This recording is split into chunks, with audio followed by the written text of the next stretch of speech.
Welcome back, Fantasy Faithful. I'm Amber Storm with the Halloween version of your Fantasy League chaos. Week 8 is in the books. If you thought last week was spicy, this week brought more plot twists than a season finale of The White Lotus. Portia, what do you think? Well, Amber, after 7 consecutive weeks perched at the summit like a dragon guarding treasure, Rise to the Occasion has officially crashed and burned. But nature abhors a vacuum, and into the power void steps Unstopper Joe. This absolute legend moved up 1 spot to claim the throne at 6-2 with a 6-week winning streak. 6 straight W's. That's not just consistency, that's dynasty building, empire establishing, bow down peasants levels of dominance. From week 2's 8th place to week 8's crown, Unstopper Joe has completed the most satisfying comeback story since Anakin Skywalker as Darth Vader when he killed the Emperor to save his son. This seems like he probably has a blood pact with the fantasy gods. Plot twist, he's not alone up there. Certified Bailey has jumped 2 spots to 2nd place at 6-2 with a 4-week winning streak that's hotter than Sydney Sweeney's entire PR strategy. That's right, a 2-spot leap. The Bailey has said, "Oh, we're playing for real now," and proceeded to climb the standings like Tom Cruise climbing that building in Mission Impossible. Marriage is looking good on you, bro.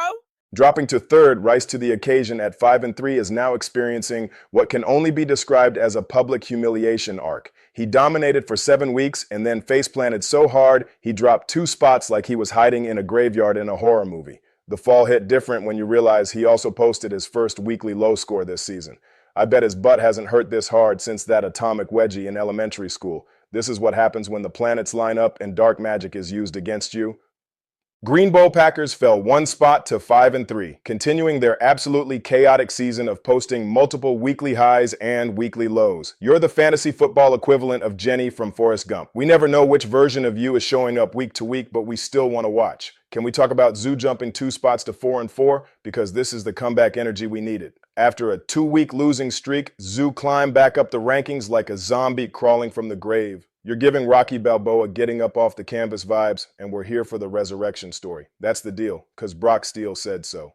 Who dat dropped 1 spot to 6th at 4-4. That's a slight tumble, but could change your feelings. From I might make the playoffs to I need to win out and pray to multiple deities. You're basically the 2024 Dallas Cowboys. Flashes of brilliance followed by how did we lose to that team?